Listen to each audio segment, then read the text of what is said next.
فارتقي في الخير وارقى أفقا، إنها العلياء تبغي مسلما. أنت عنوان لأمجاد الأولى، فاهجر الأوحال واصعد في السماء، فاهجر الأوحال واصعد في السماء.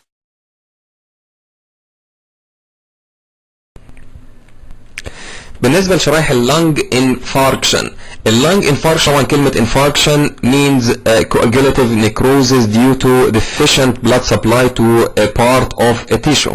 لما نيجي نبص على اللنج انفاركشن بالنيكد اي في علامات مهمة جدا تاخد بالك منها، لانك ممكن النيكد اي بيكتشر بتاعت شرايح اللنج تسهل لك التعرف على بتاع اللنج انفاركشن، تسهل لك التعرف على الشريحة. لما تيجي تبص على اللنج انفاركشن باي ذا نيكد اي هتلاقي في منطقة من اللنج بقت ميتة مقفولة لونها اغمق من المناطق التانية اللي على الاذر سايد اوف ذيس سلايد.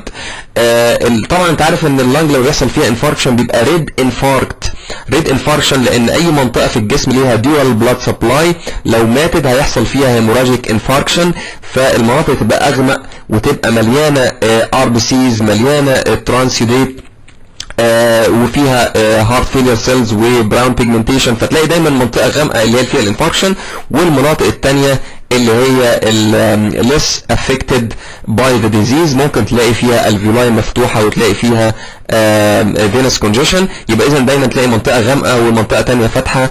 في النيكد اي بيكتشر هنا نفس الكلام برضو، هنلاقي في منطقه غامقه وفي مناطق بدات تبقى لونها افتح وفي ترانزيشنز اوف هيموريج يمكن حتى واضح هنا بالنيكد اي بيكتشر. اذا ممكن اتعرف على الشريحه بالنيكد اي. لما نيجي نبص تحت الميكروسكوب بقى ونتعرف على شريحه اللنج انفاركشن، خد بالك ان المناطق اللي فيها انفاركشن هتبقى الالفيولاي اوكلودد with transudate or cells. دايما تلاقي المناطق اللي فيها انفاركشن، المناطق الميتة، تلاقي الالفيولاي اوكلودد مقفولة with transudate or with cells مقفولة بخلايا. سيلز طبعا اللي هي الهارت فيلر سيلز او الار بي سيز. ده ما يمنعش انك احيانا بتلاقي فقاقيع هواء اير بابلز جوه المناطق اللي فيها انفاركشن. لما تبقى متحدده قوي كده دي تبقى اير بابلز، ما تجيش بقى زي الناصح كده وتقول لي فات سيلز، لا طبعا لان مفيش فات سيلز انسايد ذا لنج، دي عباره عن اير بابلز. يبقى اذا دي منطقه ميته. خلي بالك ان الانفاركشن اللي هو الكواجولاتيف نيكروز، ركز معايا في الكلمتين اللي هقولهم دول، دايما الاوتلاينز اوف alveoli are preserved.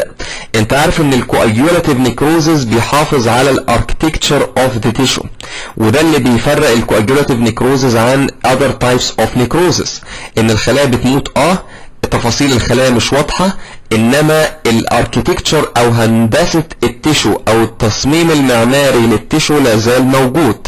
فهتقدر تقول ان في الفيولاي تفاصيل مش واضحة، مش واضحة، بس الاوتلاينز موجودة كويس. الفيولاي مش فاضية، مش فاضية، فيها ترانسيوديت، فيها خلايا ميتة، بس الاوتلاينز موجودة. اذا ده انفاركشن coagulative necrosis مش كازيشن، لان الكازيتنج نيكروزز مش هتلاقي الاوتلاينز اوف ذا الفيولاي بعد ما بتموت، هتلاقي المنطقه بقت هوموجينس بينك وجرانيولر، مفيش الفيولاي جوه الكازيشن. يبقى خد بالك هنا في مناطق الانفاركشن الاوتلاينز اوف الفيولاي ستيل بريزيرفد. المناطق طبعا زي ما انت شايف مقفوله بترانسيوديت او مقفوله بخلايا، كل دي مناطق ميته كويس فيها انفاركشن. طبعا زي ما انت شايف كل الابيض دوت اير بابلز، كل دي طبعا هارت فيلير سيلز، في الاحمر الصغير دي ار بي سيز، البينك دوت ترانسيوديت، كل المناطق دي ميته.